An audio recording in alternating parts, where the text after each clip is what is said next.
সুন্দর সহিশুদ্ধ কলকাতার বাবুদের মতো কথা বলতে পারেন। দাদা খেয়েছেন, আসবেন না যাবেন, খেয়ে এসেছেন না গিয়ে খাবেন দাদা? বলে কি মেহমান আইছি, কি সুন্দর ভাষা। দাদা কি খেয়ে এসেছেন না গিয়ে খাবেন? তার মানে কি খায় আইছেন আর কি গিয়ে খাবেন? তাহলে তো হইল না। আমরা এইভাবে সুন্দরভাবে আসছো, বসছো, দিচ্ছ, খাচ্ছ, নিচ্ছ, চলছ, এইটা বলা সহজ।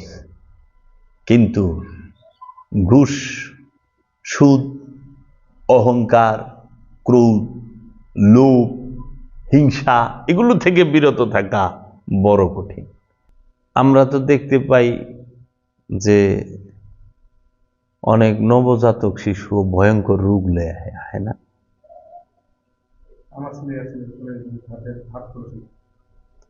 তাইলে এখন কথা হইল, ও তো নবজাতক, ওই বাচ্চাটা, ওর মধ্যে জাহান্নাম পয়দাই হয় নাই, মানে ওর মনই প্রকাশ হয় নাই, রিপুই পয়দা হয় নাই, তো জাহান্নামের আযাবে ভুগে নাই, কিন্তু ভুগছে কবরের আযাবে। দেহের অনেকে আছে যে প্রতিবন্ধী হয়, অনেকে আছে হার্ট ফুট হয়, অনেকে লিভারে সমস্যা হয়, কিডনিতে সমস্যা থাকে, জন্ডিসে মারা যায়, বিভিন্নভাবে বাচ্চা কাচ্চা, নবজাতক ছোট বাচ্চারা মারা যায়। তো এইটা কেন? এটা পূর্বজন্মের কর্মফলটাকে কি স্বীকার করবেন না? পূর্বজন্মের কর্মফলটা আছে তো। আবার এই জন্মের কর্মফলও আছে। এই জন্মে যে কর্ম, পূর্বজন্মের কর্মফল নিয়ে আসছি, সেটাও ভুগতে হবে, প্রায়শ্চিত্ত করতে হবে। আবার এখন যে কর্ম করতেছি, এই কর্ম যদি কোনো উলট পালট কিছু করি, এই জন্মের কর্মফলও এই জন্মেও ভুগতে হবে। যদি পূর্বজন্মের কর্মফলের লিস্টিটা বেশি হয়ে যায়, এই জন্মেরটা তার এই জন্মে কমপ্লিট করতে পারতেছি। একটা নবজাতক শিশুর দিকে যখন ফেল ফেল করে তাকায় থাকি, যে ওর এই অবস্থা হইল কেন, ওই রকম কষ্টে ভুগতেছে কেন? ওই নফসের কবরে আযাব চলতেছে, কিন্তু ওই নফস জাহান্নামের আগুনে পুড়তেছে না। জাহান্নামের আগুন হইল এক বিষয়, কবরের আযাব আরেক বিষয়। কবরের আযাবটা শুরু হয় যে মুহূর্তে নফস কবরে ঢুকে, ওই মুহূর্ত থেকে। আর জাহান্নামের আযাবটা শুরু হয় যখন একটি মানুষ বন্ধনে আবদ্ধ হয়ে যায়, মোহ মায়া কামনা বাসনার বন্ধনে যখন আবদ্ধ হয়, তখন সে জাহান্নামের ভিতরে ঢুকে যায়। এখন কোন আযাব ভয়ঙ্কর?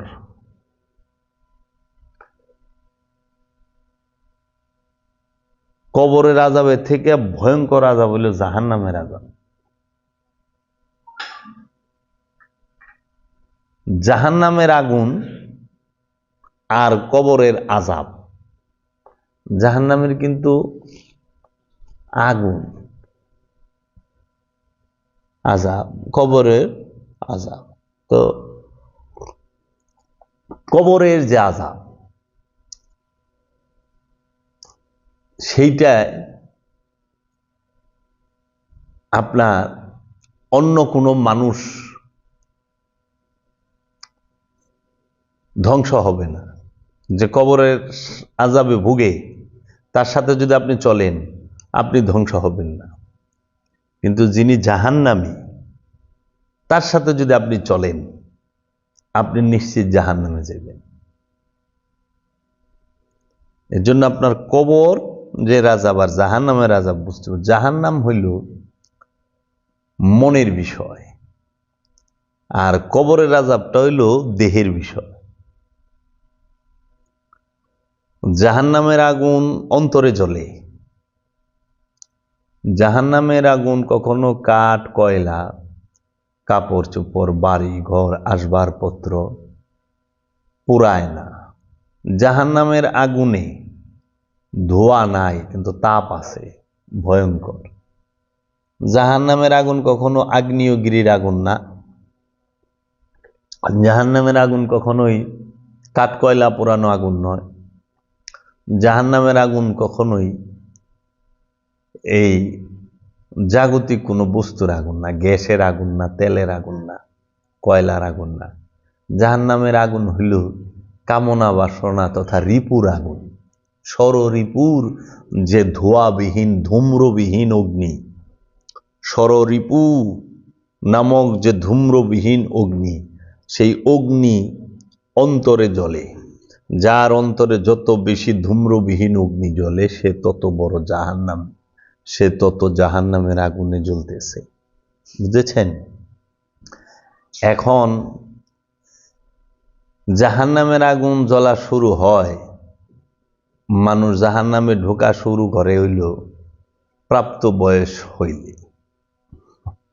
বুঝছেন? আর কবরের আযাবে মানুষ কইলে নবজাতকও ঢুকে।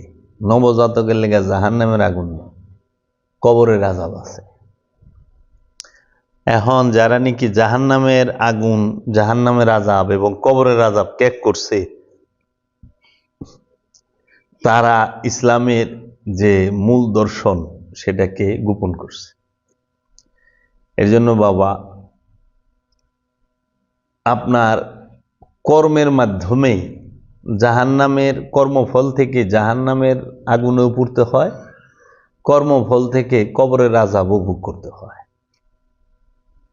আর কর্মটা করে এই দেহ, মন, প্রাণ, এই তিনের কি নেতা, কর্তা, ইলা। ইলা মানে কি? নেতা, কর্তা, অধিকারী।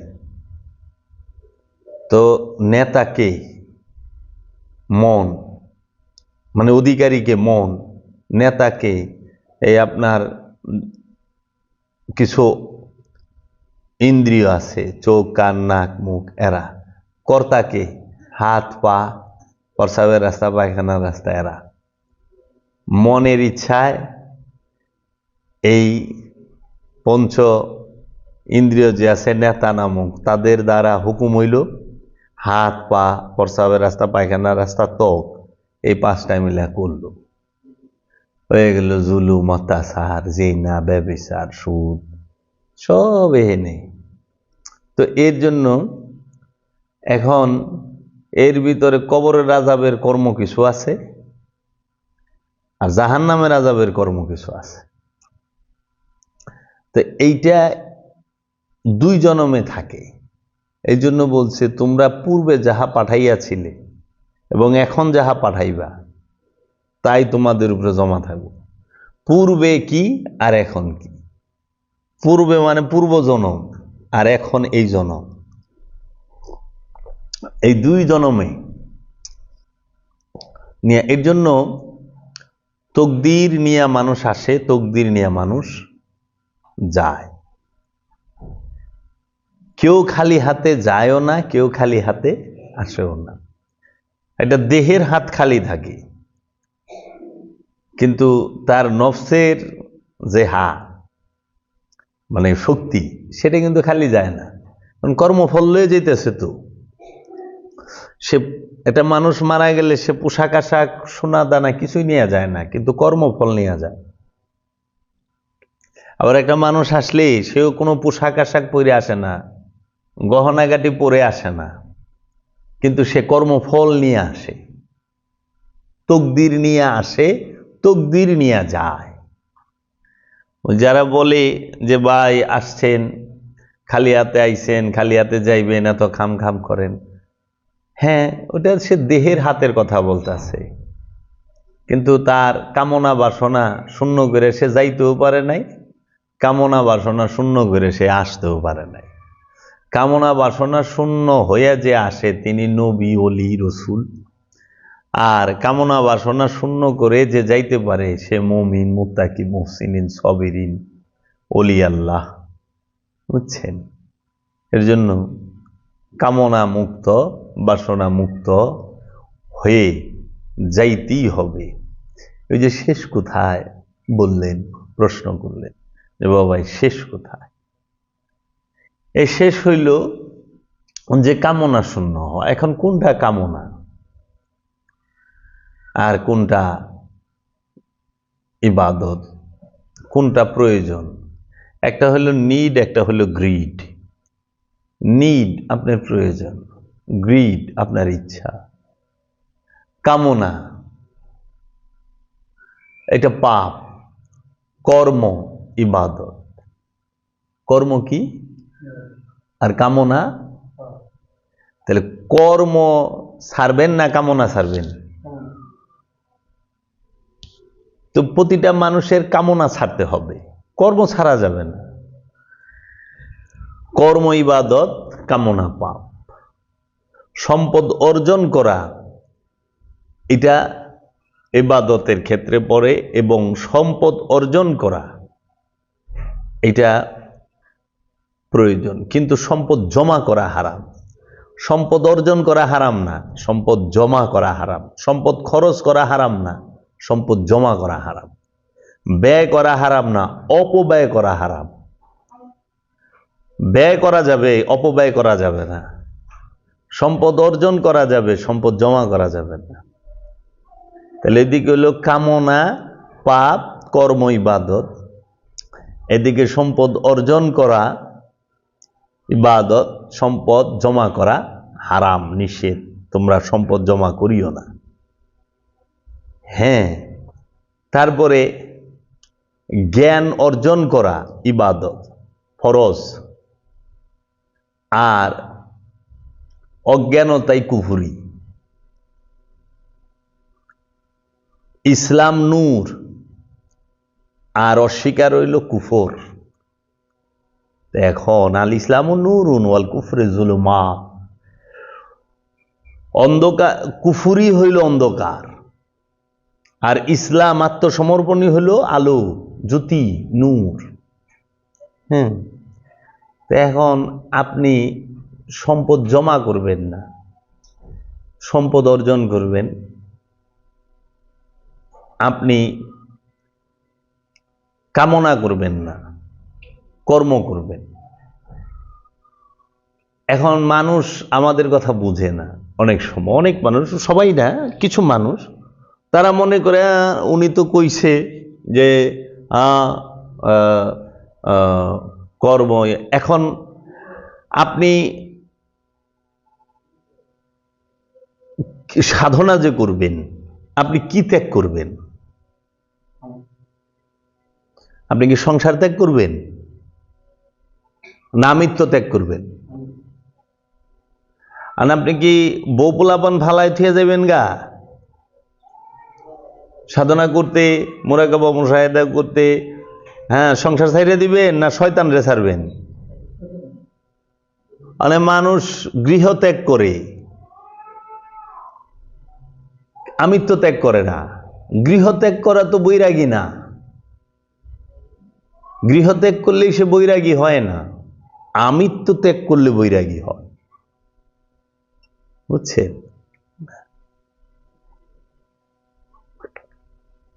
আমিত্ব ত্যাগ করতে হইব।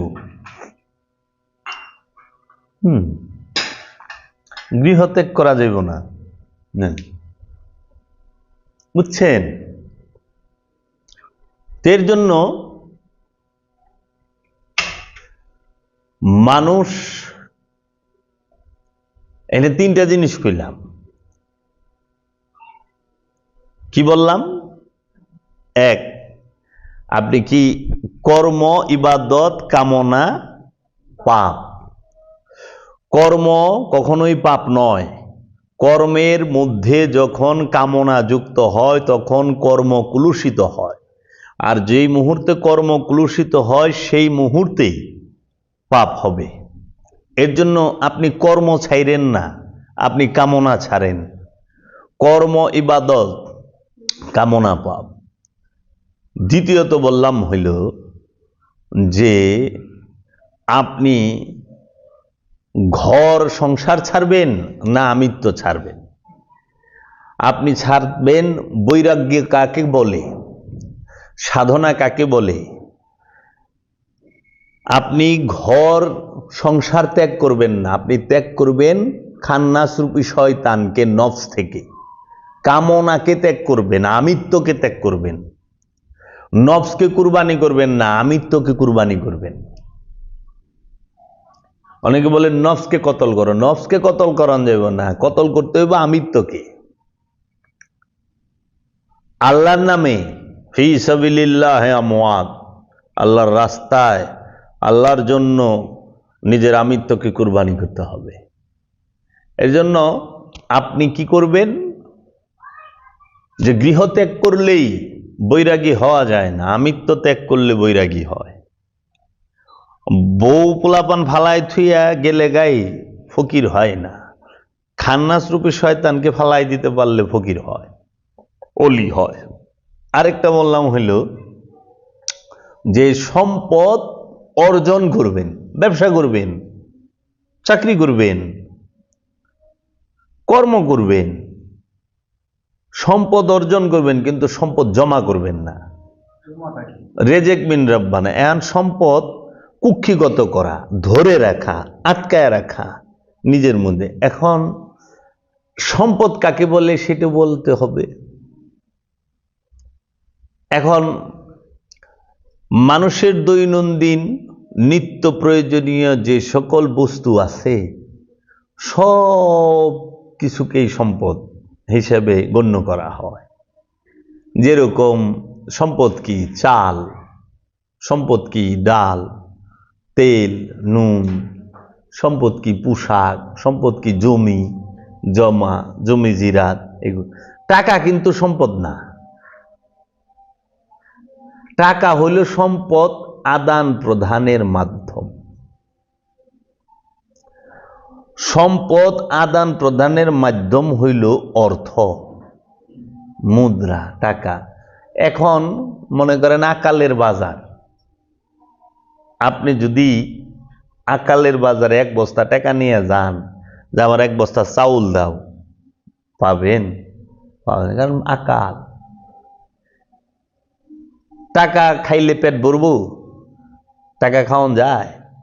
কয়েন সবাই খাই পারবেন না। ভাত তরকারি খাওয়ান যায়, আলু সিদ্ধ করে খাওয়ান যায়, ধান চাউল সিদ্ধ করে খাওয়া যায়। এর জন্য সম্পদ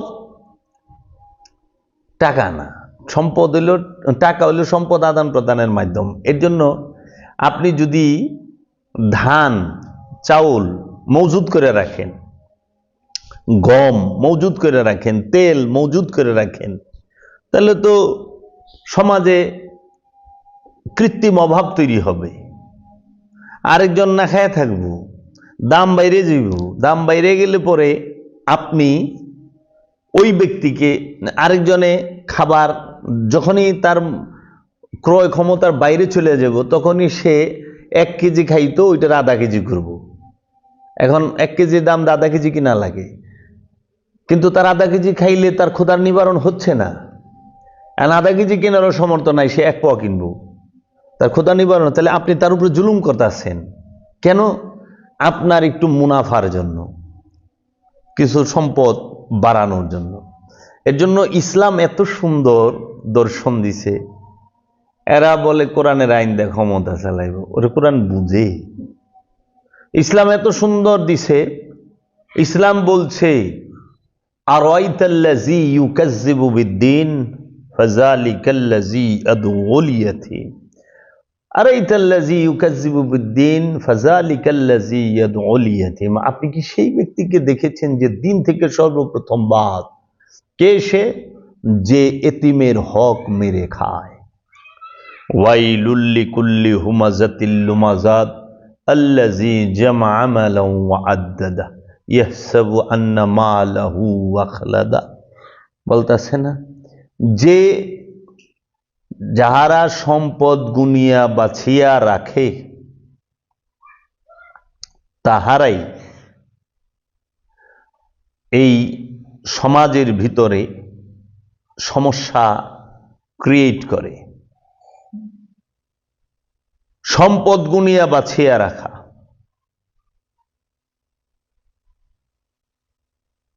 এই সমস্ত সমাজের ভিতরে অপরাধগুলো হয় সম্পদ জমাকে কেন্দ্র করে। ইসলাম বলছে সম্পদ জমা করাই হারাম। তার মানে সকল প্রকার পাপ, মানে 90% পাপ এই এক বাণীতে শেষ। সুদ খায় কেন মানুষ? সম্পদ জমা করার জন্য। ঘুষ খায় কেন মানুষ? সম্পদ জমা করার জন্য। অন্যের হক মাইরা খায় কেন মানুষ? সম্পদ জমা করার জন্য। অন্যের জায়গা জিরাত দখল করে কেন মানুষ? সম্পদ জমা করার জন্য। চুরি করে কেন মানুষ? সম্পদের জন্য। ডাকাইতি করে কেন মানুষ? সম্পদের জন্য। ছিনতাই করে কেন মানুষ? সম্পদের জন্য। লুটতরাজ করে কেন মানুষ? সম্পদের জন্য। উচ্ছেদ করে কেন মানুষ? সম্পদকে কেন্দ্র করে। তাই ইসলাম বলছে ইসলামে সম্পদ জমা করাই হারাম। তার মানে অটোমেটিক ভাবে ইসলামের মধ্যে যারা প্রবেশ করে, মুসলমান যারা, তাহারা 90% পাপকর্ম থেকে অটোমেটিক সরে যেতেছে। সম্পদ জমাই করা যাবে না, 3 দিনের খাবার মজুদ করা যাবে না। আল্লাহ হাদিস এ রাসূল বলে রাখছে 3 দিনের খাবার। এর জন্য সুফি যে হয় সে কি করে? সবাইরে খাওয়ায়।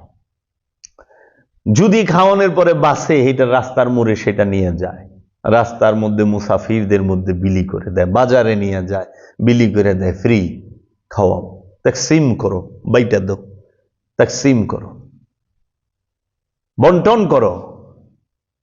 ইসলাম এত সুন্দর। এই ইসলামের একটা জিনিস যদি মানে, যে সম্পদ জমা করা, এই পৃথিবীতে সমস্ত যুদ্ধ, ঝুট ঝামেলা যা কিছু আছে সব সম্পদকে কেন্দ্র করে। এই যারা নাকি এখন সভ্য বলে নিজেদেরকে দাবি করতেছে, যারা অস্ত্র বানাচ্ছে, যারা অস্ত্র বিক্রি করতেছে, বিভিন্ন দেশের উপরে আগ্রাসী, বিভিন্ন দেশকে তারা জিম্মি করতেছে, অপবাদ দিয়া ওই দেশে যায় ওই দেশের সম্পদ লুট করে নিচ্ছে ক্ষমতার বলে, তারা কি করতেছে? মূল তাদের কনসেপ্ট সম্পদ জমা করা, তাদের মূল নীতি সম্পদ জমা করা। আর আল্লাহর রাসূল রাহমাতাল লিল আলামিন সরকার দু আলম সাহেবে মেরাজ মুহাম্মদ সাল্লাল্লাহু আলাইহি ওয়াসাল্লাম, আল্লাহর হাবিব বলেছেন, হে মুসলমানেরা, তোমরা সম্পদ জমা করো না। আল্লাহর রাসূল বলছেন, হে মুসলমানেরা, বিপদে পথভ্রষ্ট, জীবনে বিপথগামী হবে না, পথভ্রষ্ট হবে না যদি 2টা জিনিসকে আঁকড়ায় ধরে রাখতে পারো। একটা কিতাব আল্লাহি, আর একটা হচ্ছে ওয়া ইত্রাদাহি। একটা আল্লাহর কিতাব আর একটা আমার বংশ, রসুলের বংশকে, নবীর বংশকে আর আল্লাহর কিতাবকে যদি কেউ আঁকড়ায় ধরে রাখতে পারে, বিপথগামী, পথভ্রষ্ট হবে না। আমাদের সম্পদের, আমাদের শক্তির কমতি থাকবে না আমরা যদি এই বাণীগুলো মানি। এর জন্য বাবা, আমরা কি ছাড়ব, কি থেকে বিরত থাকব, আর কি করব কি করব না, কি করা যাবে কি করা যাবে না, সেটা তো স্পষ্ট বইলা দিছে। সেটা আমরা বলি না। আমাদের সমাজে ছাড়তে হবে, অন্যের হক মারা যাবে না, এইটার কথা কেউ বলে না। সুদ খাওয়া যাবে না, এইটার কথা বলে না। বলে কি, চলেন স্বর্গে যাই, চলেন জান্নাতে যাই, জান্নাতে যেতে হবে, জান্নাতে যেতে হবে। কারণ জান্নাতে যাইবার সুরেও চায়, সুরে তো চুরি ছাড়বার চায় না। আর চুরের যদি কয় এই চোর চুরি ছাড়, তখন মৌলবী সাহেবের অবস্থা টাইট। আবার হ্যাঁ, চুরি করে, খারাপ করে না, উনি যে তুলসী পাতা দোয়া তা না। এর জন্য ওই জান্নাতে যাই, কারণ ইমাম সাহেবও যাইবার চায়, চুরও যাইবার চায়, মুসল্লিও যাইবার চায়, ডাকাইতেও জান্নাতে যাইবার চায়, সবাই জান্নাতে যাইব গা। এর জন্য এরা সস্তা ওয়াজটা করে, কিন্তু এই কথা বলে না অন্যায়ভাবে কারো বাড়িতে আগুন দেওয়া, কারো সম্পদ দখল করা, কাউকে আঘাত করা, অন্যায়ভাবে কাউকে প্রহার করা, কাউকে হত্যা করা, কোরআনে বলছে যদি কেউ অন্যায়ভাবে একটি নফসকে হত্যা করলো সে যেন সমগ্র মানব জাতিকে হত্যা করলো। আবার এই কোরআনে ওই আয়াতে শেষে বলছে যদি কেউ কোনো নফসকে কতল হইতে রক্ষা করলো সে যেন মানব জাতিটাকেই রক্ষা করলো। আপনি অন্যায়ভাবে হাজার হাজার শত শত মানুষ মারতেছেন, হিসাব দিবেন না? হিসাব তো দেওয়া লাগবে। তাই আপনার উত্তর থেকে, আপনার প্রশ্ন থেকে আরো বেশি উত্তর আমি দিছি। যে চারটা জিনিস আমি বললাম, কি আপনি কি ছাড়বেন, আপনি কি কামনা ছাড়বেন না কর্ম ছাড়বেন, এটা আপনার স্পষ্ট হইতে হবে। আপনি কি সম্পদ অর্জন করা ছাড়বেন না সম্পদ জমা করা ছাড়বেন, কোনটা ছাড়বেন? আচ্ছা, তাহলে আপনি ছাড়বেন কামনা, এবার কর্ম ছাড়বেন না, কর্ম ইবাদত কামনা পাপ। আপনি সম্পদ জমা করা ছাড়বেন, সম্পদ অর্জন করা ছাড়বেন না। হ্যাঁ, এবং আপনি কোন বিষয়টা কে মেনে নিতে হবে, কোনটাকে আপনি কোনো ক্রমে প্রশ্রয় দিবেন, সেটা কবরের আযাব মাইনা নেই, কিন্তু জাহান্নামে এক মুহূর্ত থাকতে আমি রাজি নই, আপনিও হবেন না। মানে দাঁতের মারিতে ব্যথা, এটা ছোটখাটো কবরের আযাব। হাঁটু গিরায় গুড়ায় ব্যথা আছে না, তলপেট ব্যথা করে না, এটা মাইনে নেই, কিন্তু মনে হতাশা, মনে অশান্তি, মনের মধ্যে কামনা, মনের মধ্যে বাসনা, মনের মধ্যে লোভ, হিংসা। লোভ, আমি যদি লোভ করি, আপনি যদি লোভ করেন আরেকজনের ক্ষতি হবে, কিন্তু আপনার দাঁতের ব্যথা হলে আরেকজনের ক্ষতি হবে না, হবে না। দাঁতের ব্যথা কবরের আযাব, লোভ হলেও জাহান্নাম, আর লোভ যে করে সে জাহান্নামী। আপনার যদি হাঁটুতে ব্যথা থাকে অন্যের ক্ষতি হবে, আপনার কষ্ট হবে, এটা হলো কবরের আযাব। আর আপনি যদি অহংকার করেন, আপনার অহংকারের কারণে আরেকজনের ধ্বংস হয়ে যাবে, কারণ আপনি অহংকার করেছেন, তার সামনে অহংকারের ঠেলায় তার মায়ের দৈর কইরা, জবরদখল কইরা, ক্ষমতা দেখায় অস্থির।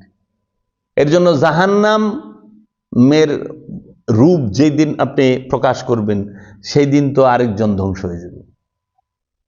এর জন্য আপনি এখন মনে করেন আপনার মানুষের পাইলস থাকে না, এটা কবরের আযাব। এখন পাইলসের কষ্টটা যার হয়েছে সে বুক করতেছে, কিন্তু ওই লোক যদি সে কামে ভুগে তো সে তো যেহেনে যে ওই জায়গায় কামনা করব, সে বিচ্ছেদ ঘটায় দিব, সংসার ভাঙব। আপনি কি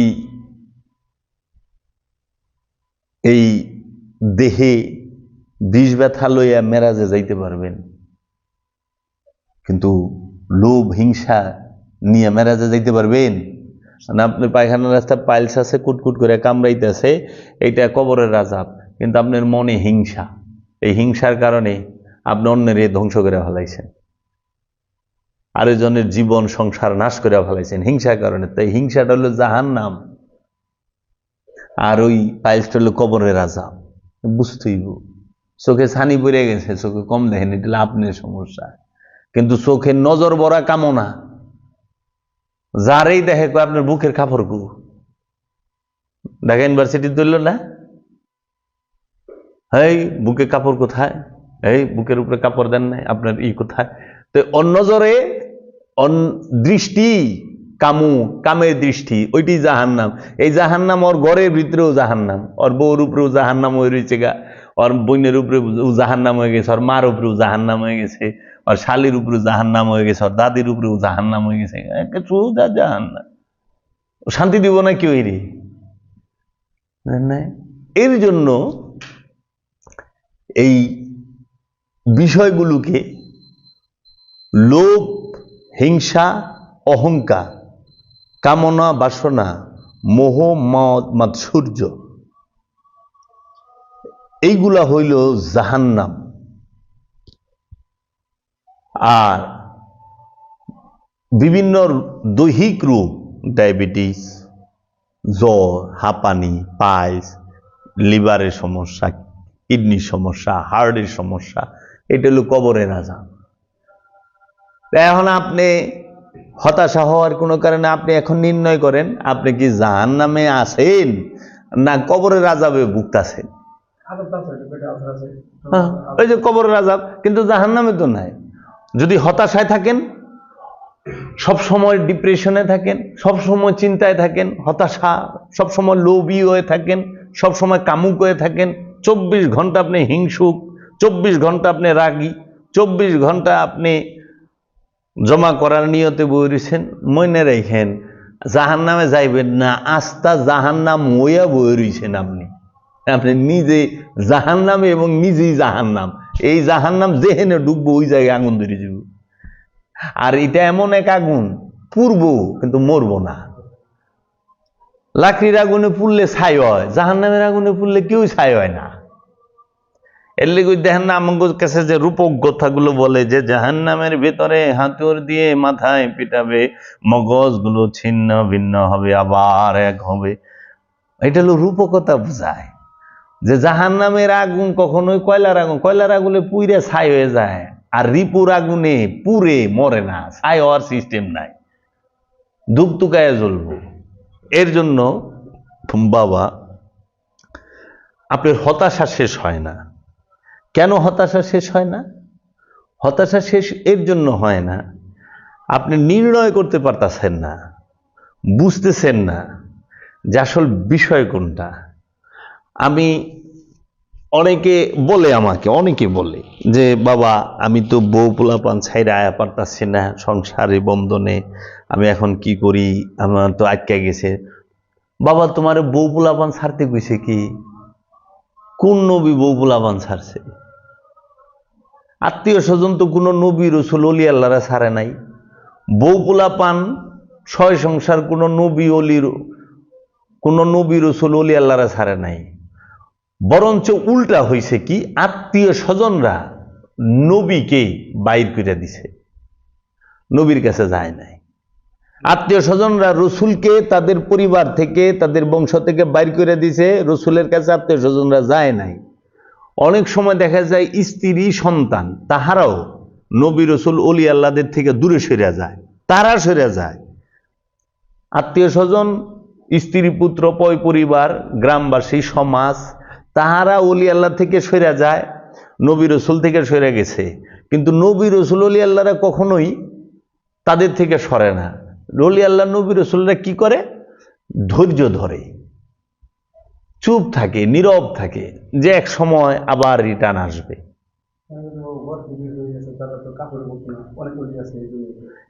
এত ঘর থেকে বাইরে এসে বাবা বন্ধন আত্মীয়তার সম্পর্কের থেকে তো বাইরে নেয়, তার পয় পরিবার অস্বীকার করে নাই, করছে। হ্যাঁ গুরু, আমার বাচ্চা তো কাপড় পরে না, মাসুম।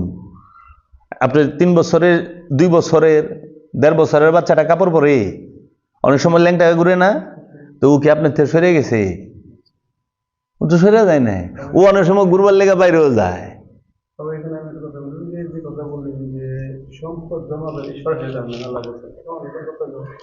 আমি যে একটা ঘর করলাম,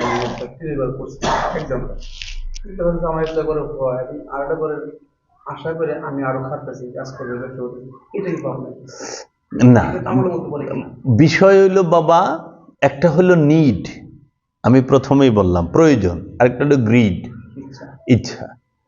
আপনার 2টা ঘর লাগবে, 4টে, আপনার 5 জন পোলা পান, আপনার 2টা 5তলা বাড়ি লাগবে, অথবা আপনার 2টা 3টা টিনের ঘর লাগবে, এটা তো আপনার প্রয়োজন। একটা গাড়ি লাগবে, 2টা গাড়ি লাগবে, প্রয়োজন। পাপ কোনটা?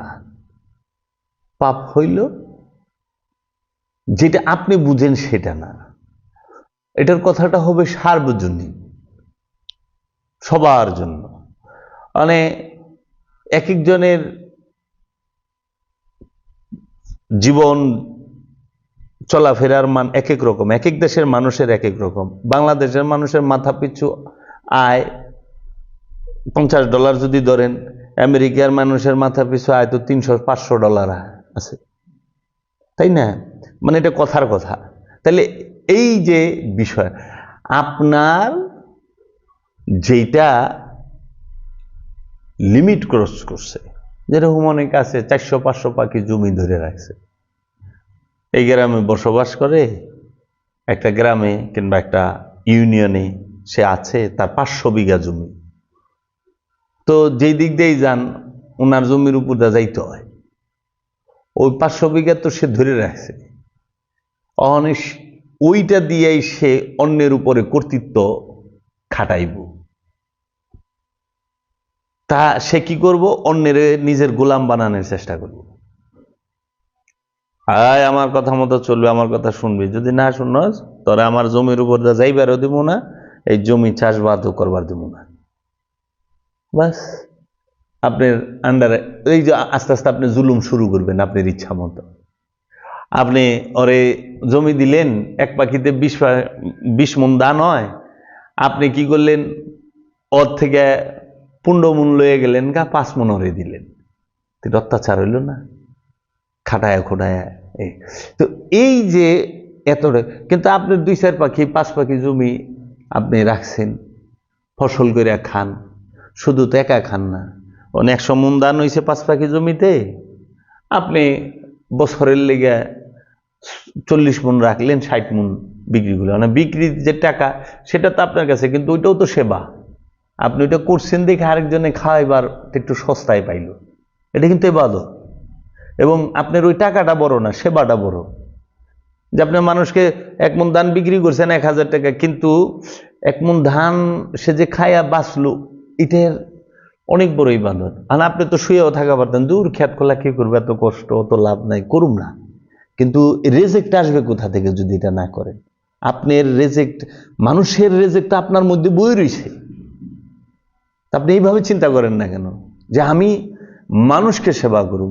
যেরকম আপনি একটা লাউয়ের ক্ষেত করলেন, মানে আপনি নয়ন থেকে 2টা লাউ খাইবেন, কিন্তু লাউ তো আপনার জাংলায় ধরছে 200, তা আপনি এটা বাজারে নিলে ওই 30 টাকার লাউটা 20 টাকায় পাইব মানুষ। আপনারও 2টা পয়সা হইল এবং সৃষ্টির সেবা হইল, জমিটাও আবাদি রইল, জঙ্গল হইল না। তো এইভাবে চিন্তাটা করেন। এর জন্য আপনি কখনোই এটা ভাইবেন না যে কামনা। এখন যার 100 বাড়ি আছে 2টা, এটা তার প্রয়োজন, কিন্তু যখন সে বাড়ি করব 50টা, তখন তো সেটা তার আশা আকাঙ্ক্ষা, ওই সময় হইল তার জবাবদিহিতা। 2 বাড়িতে তো জবাবদিহিতা না, 1 বাড়িতে তো এটা তো প্রয়োজন। এর জন্য রাইট, এর জন্য আপনি অবশ্যই কোনো ক্রমে ভিক্ষা করা যাবে না, কোনো ক্রমে ঋণ করা যাবে না। হক্কুলে বাদ, এই যে মোনাজাতেও কইলাম যে আল্লাহ, যারা হক্কুলে বাদের মধ্যে আছে, মানে অন্যের কাছে ঋণ আছে, এই মুহূর্তে যদি মরে যায় আমার এই ঋণ দিবে কে? আর সে যদি আমারে ক্ষমা না করে, আমি জন্মচক্রের ফেরে পড়ব, তাও মহাশাস্তির ফেরে পড়ে। মাওলা গো, হক্কুলে বাদ থাকতে, ঋণ থাকতে আমার মরণ দিও না।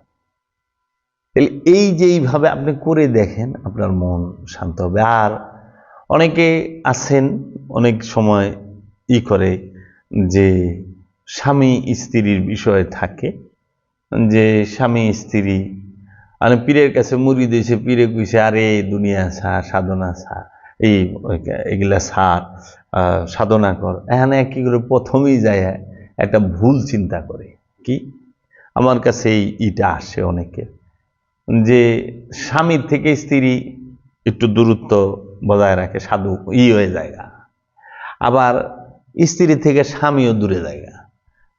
এইটা হইল সবচেয়ে বড় বোকামি এবং ভুল চিন্তা। স্ত্রী স্বামীর পোশাক, স্বামী স্ত্রীর পোশাক, স্বামী স্ত্রীর অর্ধাঙ্গা, স্ত্রী স্বামী অর্ধাঙ্গিনী। দুইজন দুইজনের সুখ দুঃখের, জীবনের সুখ দুঃখ বাটাবাটি করে নেওয়ার লাইফ পার্টনার। এই জীবনে সংসারে যত ঝড়িঝাপটা আসুক, স্বামী স্ত্রী মিলে এই দুইটাকে আমরা কাটায়া উঠব, মোকাবেলা করব। তো অনেকে স্ত্রী থেকে দূরে চলে যায়, স্ত্রীর সাথে মেলামেশা করে না। অনেক স্ত্রী আছে স্বামী থেকে দূরে চলে না, এটা ভুল ধারণা, এটা কখনো বলে না। বলছে তুমি কামনা ছাড়ো। হ্যাঁ, যেরকম কেউ আছে যে কামনার তাড়নায় সে অধিক মেলামেশা করার আগ্রহে লিপ্ত থাকে, মানে মাত্রা অতিরিক্ত, সব সময় সেই চিন্তা। আবার কেউ আছে যে না, সংসার উন্নয়নের জন্য, সুন্দর রাখার জন্য, বাচ্চা কাচ্চা জন্ম দেবার জন্য মেলামেশা করে। সেটা তো সাধক সব সময় সব জিনিসেই সে নিজেকে নিয়ন্ত্রণে রাখে এবং সব জিনিসে সে সংযত থাকে, সিয়ামে থাকে। সিয়াম মানে বিরত থাকা। কি থেকে বিরত থাকবেন? কোন বিষয় থেকে বিরত থাকলে সিয়াম হয়? ভাত না খাইলে কি সিয়াম হয়? পানি না খাইলে কি সিয়াম হয়? ভাত, পানি, মাছ, মাংস, সবজি না খাইলে কি সিয়াম হয়? নাকি কাম, ক্রোধ, লোভ, হিংসা, অহংকার থেকে বিরত থাকলে সিয়াম হয়? কোনটাই সিয়াম হয়? রোজা হয় ক্রোধ থেকে দূরে থাকলে, বিরত থাকলে, কাম থেকে বিরত থাকলে, অহংকার থেকে বিরত থাকলে, মোহ থেকে বিরত থাকলে, কামনা বাসনা, মদ মাৎসর্য থেকে বিরত থাকলেই, রিপু থেকে বিরত থাকলে হয় সিয়াম। আর যদি খাবার থেকে, হালাল খাবার থেকে, হারাম যে মানে যেগুলো কোরআন নিষেধ করেছে সেগুলো থেকে বিরত থাকার নাম সিয়াম। আর যেগুলো হালাল করছে পবিত্র বস্তু, সেগুলো থেকে বিরত থাকলে এটা আপনার দৈহিক, শারীরিক, মানসিক কষ্ট ছাড়া অন্য কিছু হবে না। এখন আপনি পানি খান না, আপনার কিডনি সমস্যা হইতে পারে, দৈহিক যে কোনো সমস্যা হইতে পারে। আপনি খাবার খান নাই, প্রেশার লয়ে যাব, সুগার লয়ে যাব, বিভিন্ন সমস্যা থাকবো। আর এটা হলে আপনার সমস্যা হবে। আর আপনি যদি ঘুষ খান, আপনারও ক্ষতি হবে, যার থেকে খাইছেন তারও ক্ষতি হবে, রাষ্ট্রেরও ক্ষতি হবে। আপনি যদি সুদ খান, যার থেকে খাইছেন তারও ক্ষতি হবে, আপনার নিজেরও ক্ষতি হবে। এর জন্য আপনি বিরত থাকবেন ঘুষ খাওয়া থেকে, সুদ খাওয়া থেকে, অন্যের হক মাইরা খাওয়া থেকে, আপনি আপনার বইনের হক মাইরা খাওয়া থেকে, স্ত্রীর হক মাইরা খাওয়া থেকে আপনি বিরত থাকবেন। আপনি বিরত থাকবেন এতিমের হক মাইরা খাওয়া থেকে। এই সমস্ত সকল বিষয়গুলো থেকে বিরত থাকার নাম সিয়াম। মানে আপনি কি করলেন? পীরের কাছে মুড়ি দেওয়ার পরে প্রথমেই বাবা কইছে, হ্যাঁ রিপু থেকে বিরত থাকো, তাহলে মিলা। আরে বাবা, বিষয়টা কেন বুঝেন না? যে অন্যের সম্পদ, অন্যের নারী করিও না হরণ, যতবার করিবে হরণ ততবার হইবে জনম। এর থেকে বিরত থাকেন।